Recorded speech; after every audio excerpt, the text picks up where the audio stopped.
tout d'abord, pour commencer, nous sommes très heureux de vous accueillir ce soir. Nous sommes aussi très heureux d'accueillir Youssef Crash. Et cerise sur le gâteau, nous sommes ravis de pouvoir le faire dans un aussi bel endroit que la librairie Transit. L'idée de cette rencontre, de cette discussion, est de réfléchir sur la photographie et sa place dans la société algérienne actuelle, et aussi de témoigner d'une certaine mutation qui est en train d'opérer avec la volonté de fabriquer de nouvelles images. Pour préparer cette rencontre, il y a une phrase que m'avait dit Youssef, que je trouve très intéressante et qui me semble un bon point de départ.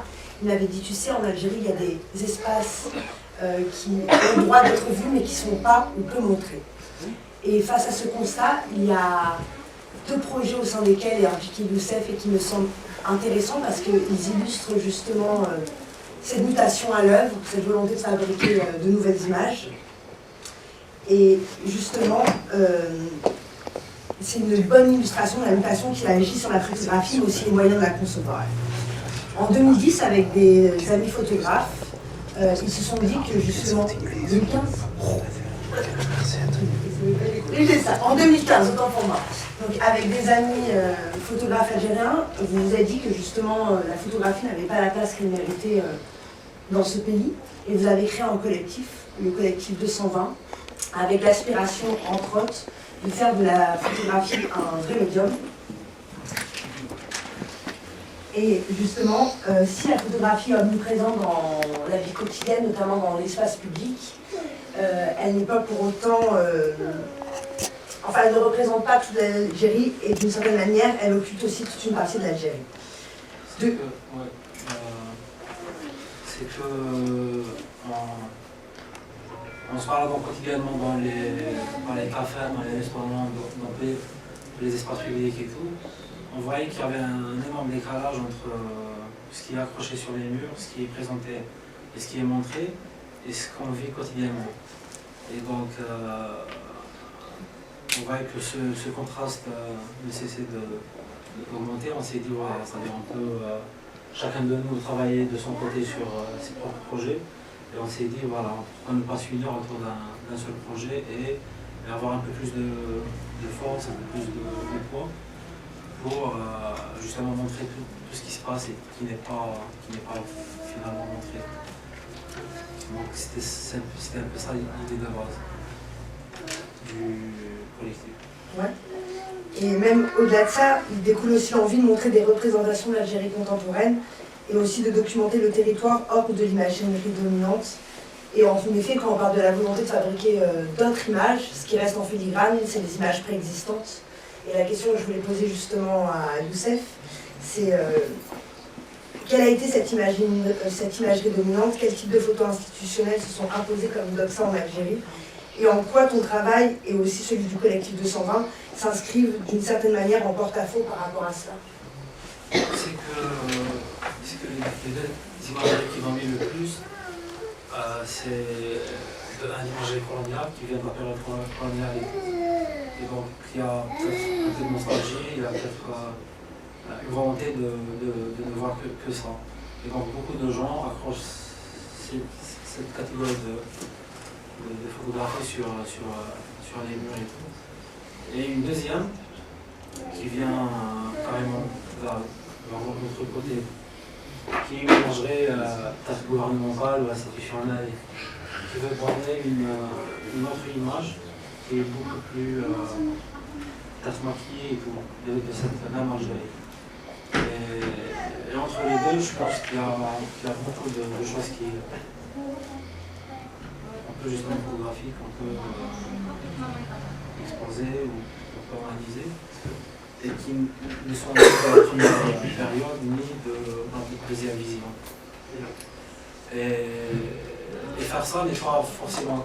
C'est-à-dire l'idée, c'est pas de cannibaliser ou d'éliminer ces deux imageries, mais c'est de complémenter et de dire que voilà, il y a entre deux, il y a quelque chose qui peut être montré.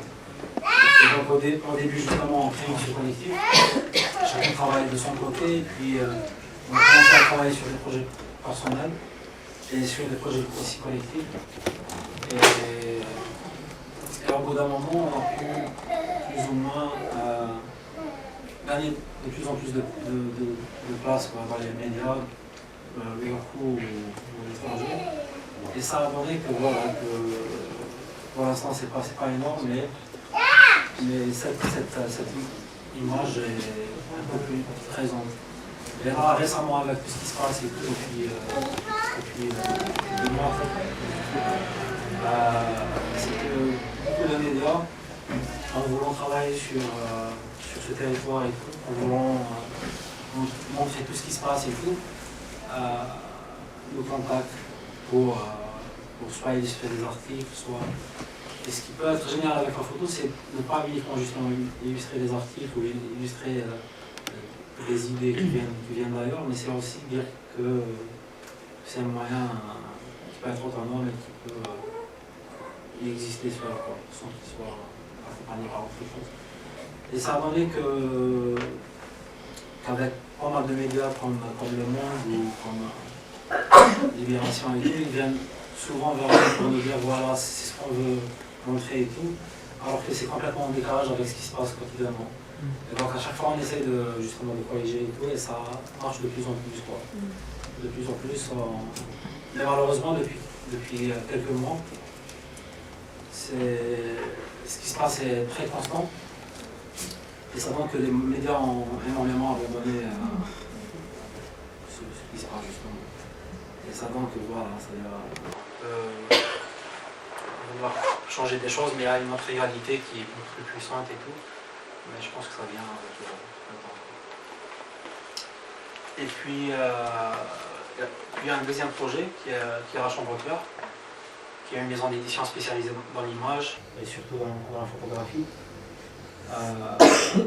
Que j'ai dû aussi procréer avec ma femme pour passer à une autre étape. C'est que voilà, on peut capter des photos, on peut les exposer, mais on s'est dit voilà, pour laisser plus de traces et pour laisser ces photos pendant plus longtemps, il n'y a pas mieux qu'un livre que de faire des livres et tout.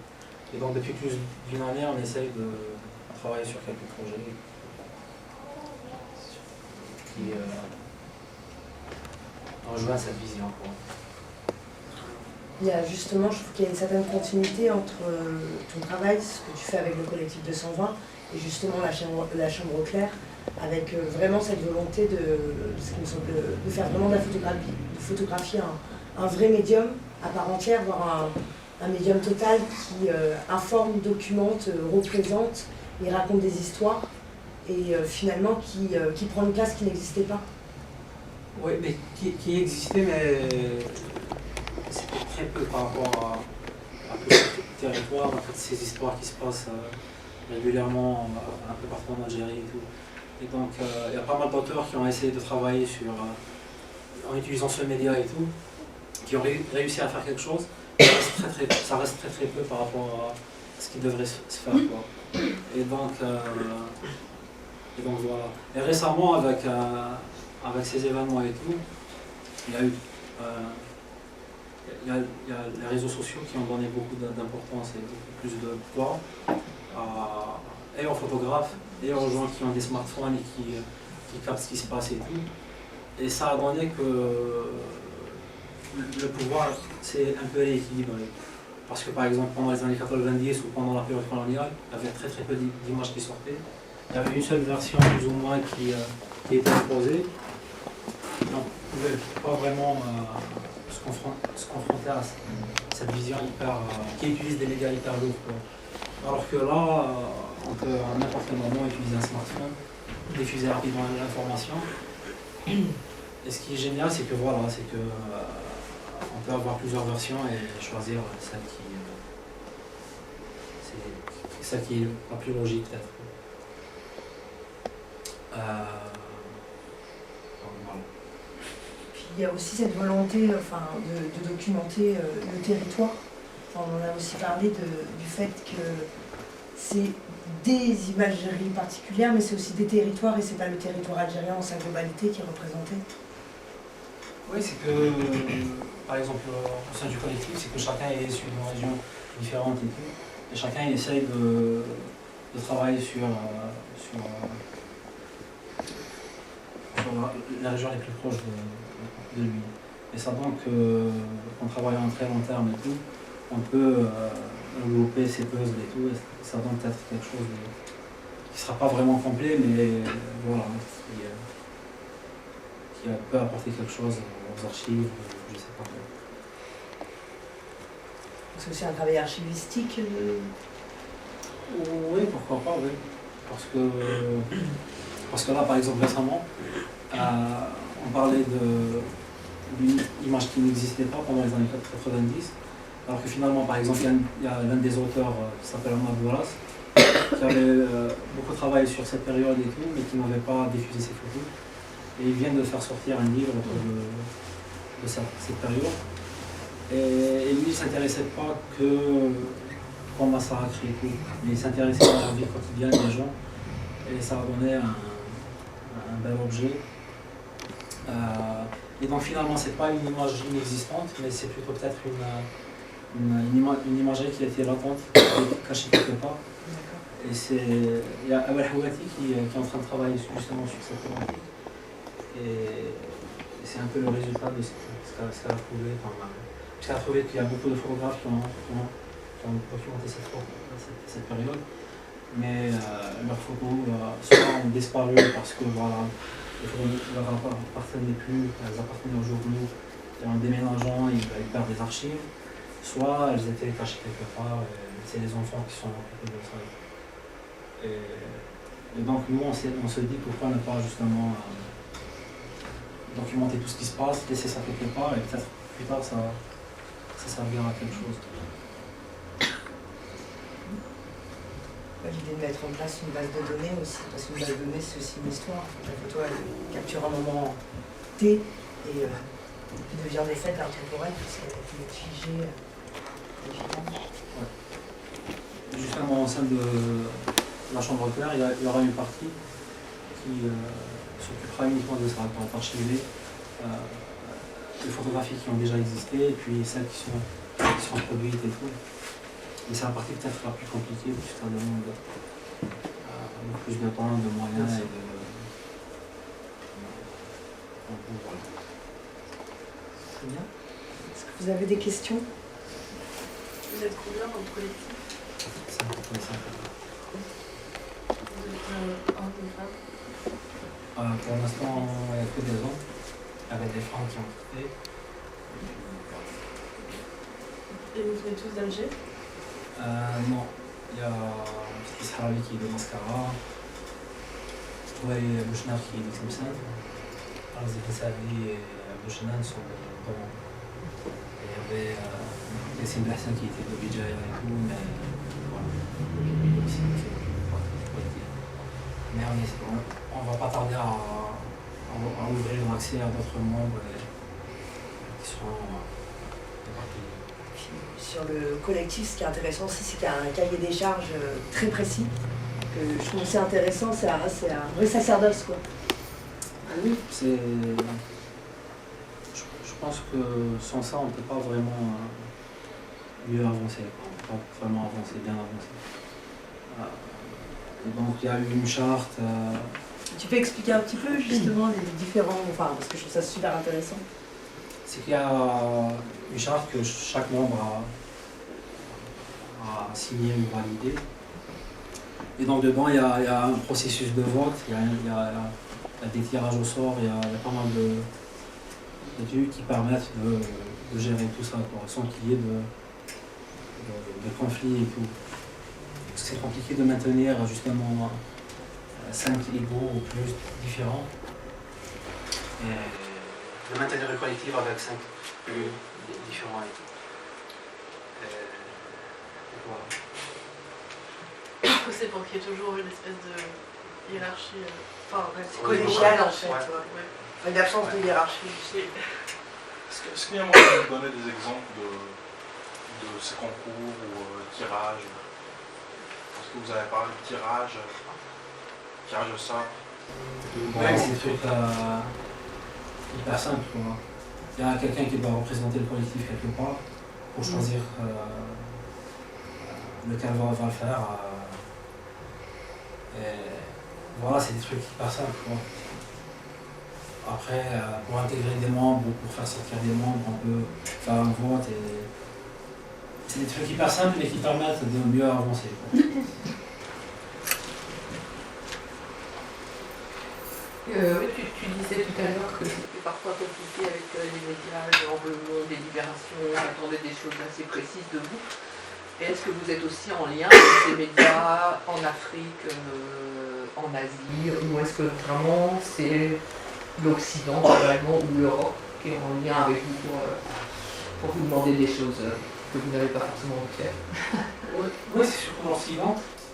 Après, il y a un ou deux médias qui viennent d'ailleurs, mais c'est surtout l'Occident. Après, il y a très peu de médias algériens qui font appel à nous. On a essayé de contacter quelques-uns et ils s'en foutent, quoi. Et donc, Mais je sais pas, le Maroc, la Tunisie, je dis n'importe quoi. oui, il y a eu quelques publications pour des médias marocains, justement. Mais ça reste très peu. Donc, la plus grande demande vient de l'Europe et des États-Unis. Puis il y a aussi cette volonté, me semble-t-il, au sein du collectif, de mettre en place aussi, une sorte, entre parenthèses, d'agence de presse indépendante avec la disponibilité justement de nouvelles et d'images différentes. Enfin, j'avais lu en préparant cette présentation justement qu'il y avait le mot Magnum qui revenait justement comme un modèle. Au début, c'était un bon modèle. C'était un modèle qui nous a inspiré. C'est un modèle qui a super bien marché. Et à la base, justement, on voulait créer une agence et tout. Mais finalement, c'est pas le cas. C'est-à-dire c'est resté un collectif. Avec une gestion horizontale et tout. Mais en parallèle, il y a justement cette structure qui est la Chambre de Claire, qui est une agence de presse. Et justement qui a permis à tous les membres d'avoir des cartes de presse et de pouvoir travailler plus facilement et tout. Mais ce sont deux structures indépendantes mais qui collaborent ensemble. Et on est en train de travailler sur 3 projets de livres avec 3 membres du collectif. En par hasard. D'accord. Et c'est les travaux que je connais le plus et donc c'est ceux qui m'inspirent le plus. Et c'est quoi ces projets? Donc il y a Triangle of Views de Steve Harvey. Ce sont 2 triangles. Je ne sais pas si j'ai une copie. Mais en tout cas, c'est le photographe le plus jeune du collectif. Et il travaille beaucoup sur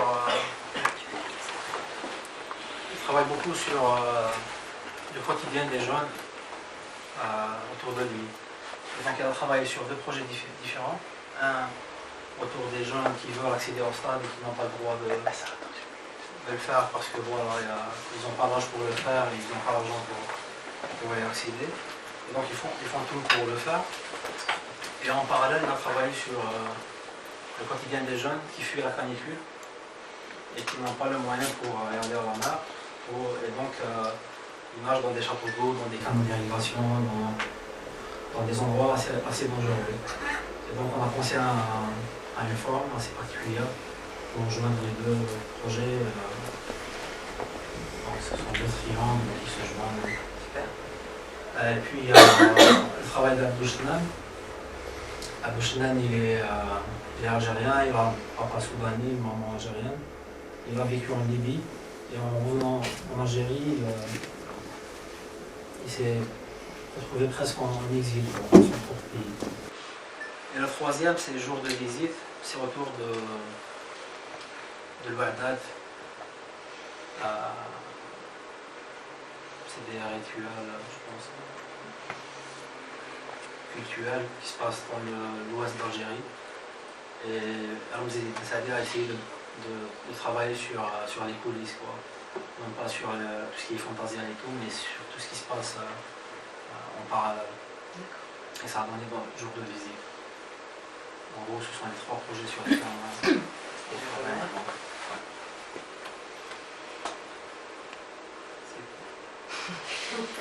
Et à part les publications, est-ce que vous avez des espaces, enfin, vous exposez, que ce soit en Algérie ou ailleurs, est-ce qu'il y a aussi cette diffusion-là ou pas du tout de vos travaux? Oui, on fait quelques expos et tout, individuels et collectifs. Mais il n'y a pas beaucoup d'espaces qui veulent montrer ce qu'on fait. Et donc à chaque fois on essaye de trouver le moyen pour le faire de façon indirecte.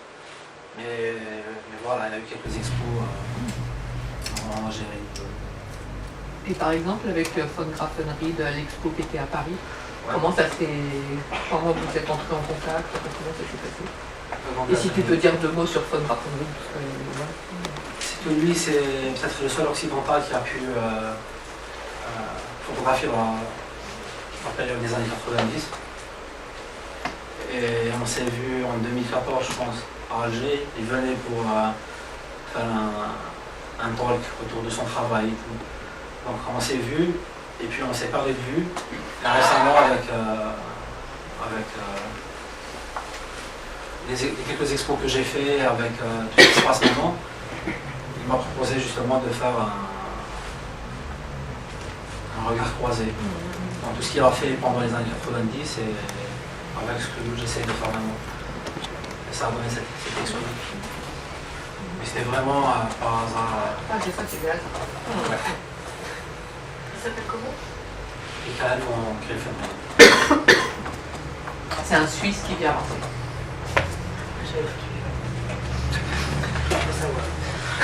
Ça fait pas longtemps, je sais pas. Il paraît qu'il vient à Marseille. Mais c'est quelqu'un qui cesse de bouger.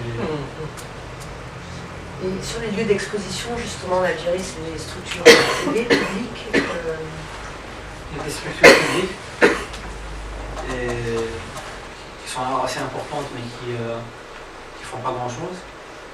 Et en parallèle, il y a des initiatives de quelques artistes et tout qui essaient de mettre en place des espaces alternatifs et qui deviennent de plus en plus nombreux et qui rééquilibrent un peu la balance. Il y a aussi des affichages, j'aime pas ce terme-là, mais des affichages sauvages où justement il y a une prise de pouvoir sur l'espace public et justement. Oui, il y a eu quelques-uns. Donc il y a les politiciens qui le font avec leur affiche électorale et tout, ça reste de la photo. Ouais. Quelques avis de recherche, je sais pas. Et puis il y a eu quelques tentatives de photographes ou d'artistes qui ont essayé d'occuper des espaces publics. Et moi en 2015 j'ai fait une tentative. J'ai essayé de coller 220 photos sur des murs, sur une des rues les plus importantes d'Alger. Et c'est une expo qui a duré 3 heures, je pense. C'est la plus grande, mais ça m'a J'habite pris au quartier, mais je n'ai pas eu le temps de la voir. C'est bien, c'est pas 5 minutes. 3 heures, Ouais. ça va. Ouais, ça a été arraché. C'est pas évident. Mais d'arrêter maintenant. Ouais. Et en même temps, c'est interdit de le faire. Donc, Ouais.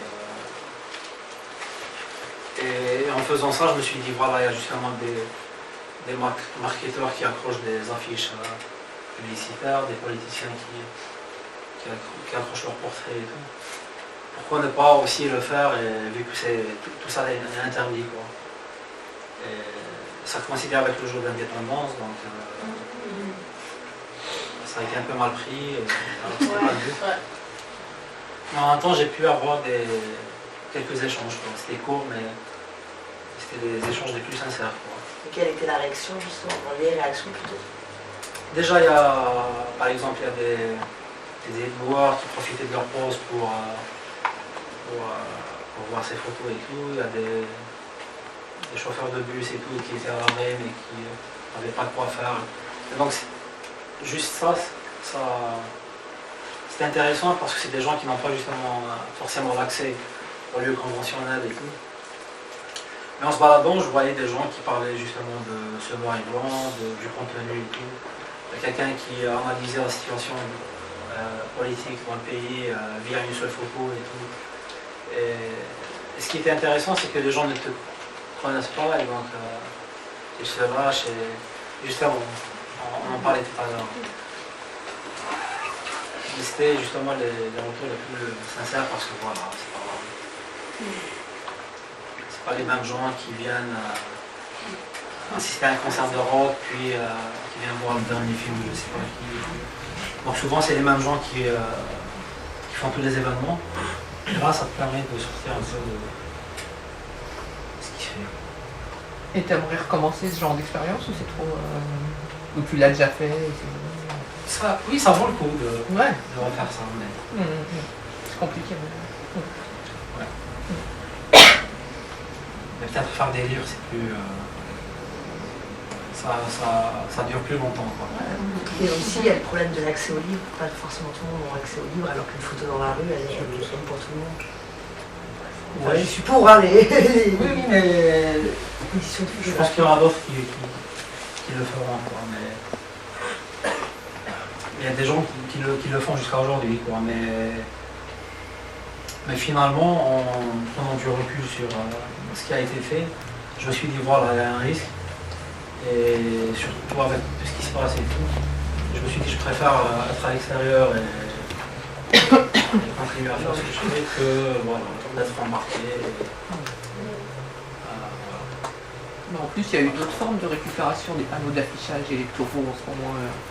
Des sacs poubelles, il y a de la performance dans la rue en ce moment beaucoup. Et la plupart ont été cassés.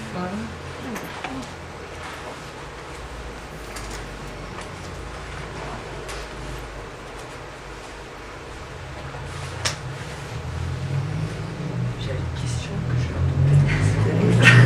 à toi, les gens me regardent.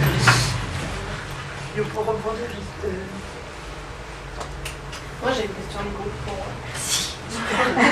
Est-ce que vous avez déjà pensé à sortir hors Alger pour faire vos expos par exemple? Oui. Ouais. Là par exemple on travaille sur les rencontres photographiques à Mascara. Donc il y a cette fille qui est derrière ce projet et tout. Mais il y aura des expos, des projections de photos, des lectures portfolio et quelques photographes qui vont venir de partout pour assister à des workshops puis à exposer et tout. Donc on vient de lancer cet événement. Après il y a quelques membres qui sont partis vers le sud pour exposer ou pour photographier. Mais l'idée c'est de travailler sur l'environnement le plus proche et puis agrandir le cercle jusqu'à atteindre votre vie. Parce qu'en fait il y a un petit espace au niveau de Tizi Ouzou où ils ont essayé d'exposer ce genre de choses, mais ils ont réussi dans le sens où c'est un petit collectif d'étudiants, mais par contre ils ont réussi parce qu'à chaque fois qu'il y avait la police qui venait pour enlever, ils arrivaient à enlever, ils prenaient les responsables des collectifs, et à chaque fois il y avait des meetings de commissariat et tout, ils les relâchaient. Et du coup à chaque fois ils étaient emmerdés et là ils les laissent faire. Il y a vraiment des expos, il y a des livres qui ne sont pas vendus forcément en Algérie. Il y a des photos exposées, il y a même des débats vraiment très intéressants qui se font. Et c'est en plein rue, à la placette Etmengat. Mais ce qui est bien justement donc, maintenant avec les nouveaux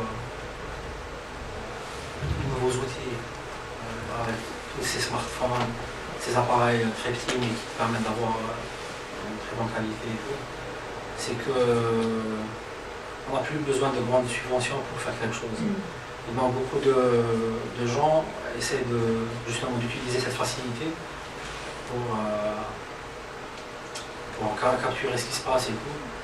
Et ils n'ont plus besoin de grandes subventions aussi pour exposer et tout. Et donc on peut faire ça. Quoi. Et ça coûte presque rien. Et donc faire ça un peu partout, pour l'instant c'est ce qui moi m'intéresse le plus. Quoi. Moi je voulais savoir s'il y avait des apprentis photographes de 99 qui avaient rejoint le collectif de son genre. Lui-même. Il avait l'âge d'aller au collège à cette date-là. À la date du film, je veux dire. Je l'ai pas reconnu. Non, moi, il n'est pas là.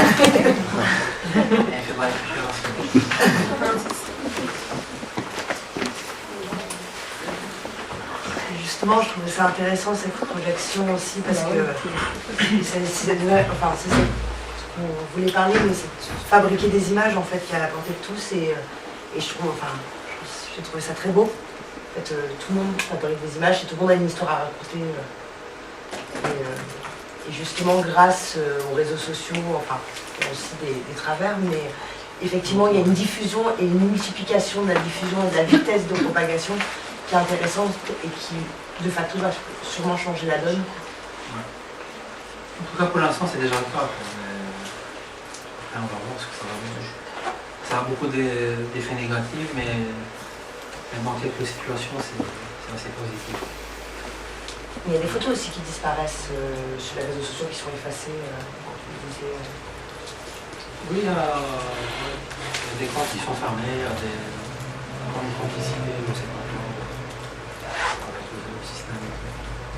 Donc, par exemple, l'un des membres du collectif a vu son compte disparaître. Son notification, du coup, il a reçu un mail pour lui dire voilà. On n'avait plus le droit d'utiliser Facebook pour des raisons de sécurité. Et jusqu'à maintenant, il n'a pas pu le récupérer. Merci. Merci.